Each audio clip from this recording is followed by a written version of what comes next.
Okay, so the easiest way of me explaining alloy wheel protection or insurance is just to take a quick look at some of these images that I've got here in my folder. And if we look at this here, this kind of really sort of sets out the root cause of why so many alloys on Great Britain's cars today have what we call curb rash, or this sort of scuffing and scratching that appears on some of the alloy spokes of the wheel. So if I just jump straight to this central image, it kind of depicts really what's going on a lot of modern day cars, and I have to say this is an exaggerated version just to show you effectively what's going on. The alloys themselves, if we look at the wheel end on, are of a convex construction.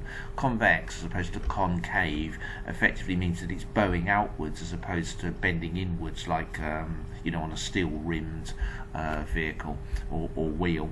So effectively where the tyre meets the actual alloy itself, they are very, very, very flush, very close. In fact, the alloy sometimes ever so slightly sticks out, and as it sort of heads towards the hub or the centre of the wheel, it bows out slightly. So that's why alloys look so prominent, they look so visual, and they look so great, because they're literally there right in your face, looking all shiny and great. 10-spoke diamond cut alloys, or black enamel alloy wheels, they look just so fantastic.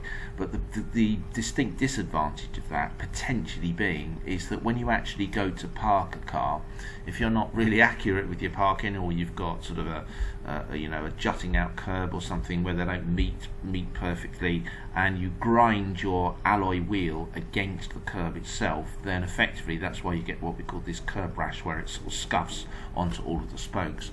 If you brush a curb at any form of speed over 10 miles an hour, it leaves a really big sort of grind mark here.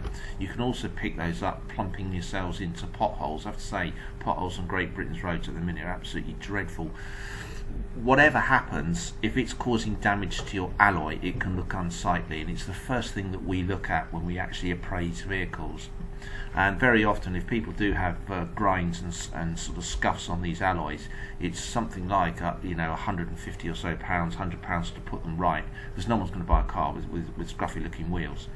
So effectively what alloy wheel protection and insurance does is a company will come out to your house or to your place of work, or if you can't do either of those, you can bring it to us, arrange for them to come to us, and they refurb your alloy back to its beautiful factory looking condition. So effectively it all looks new again. So it's really, really good.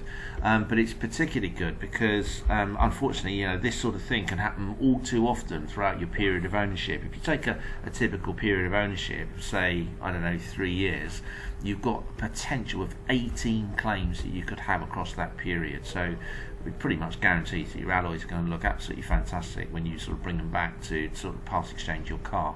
I did mention that those repairs can happen at a location of your choice, and they are fully guaranteed as well. So by the time they sort of laminated and painted and polished them all up, they do look absolutely fantastic.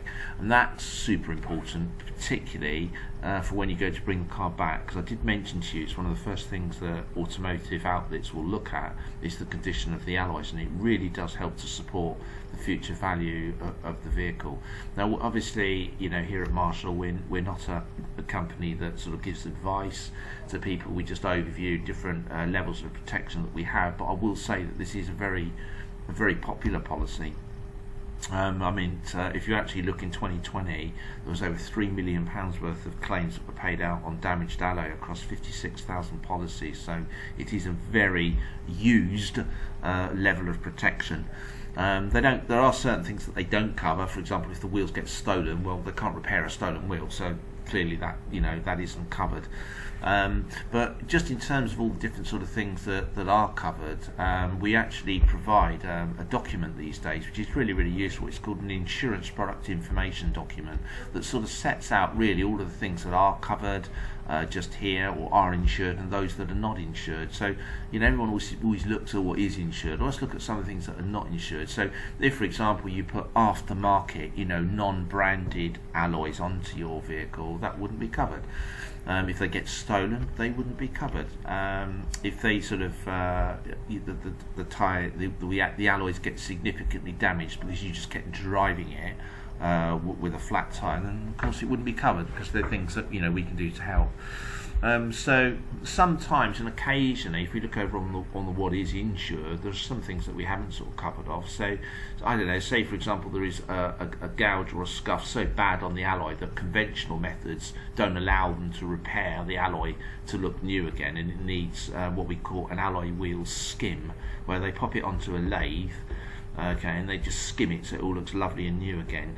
Well, they'll pay £110 contribution towards that if they can't do it.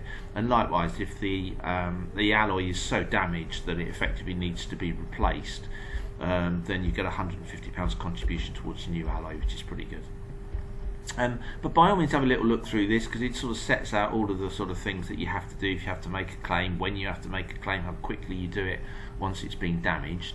But what we will do a little later on is we'll just give you a little bit of an illustration on what the costings work for this. You can sort of just decide if it's some protection that you wanted to sort of put with your vehicle in the overall numbers a bit later on.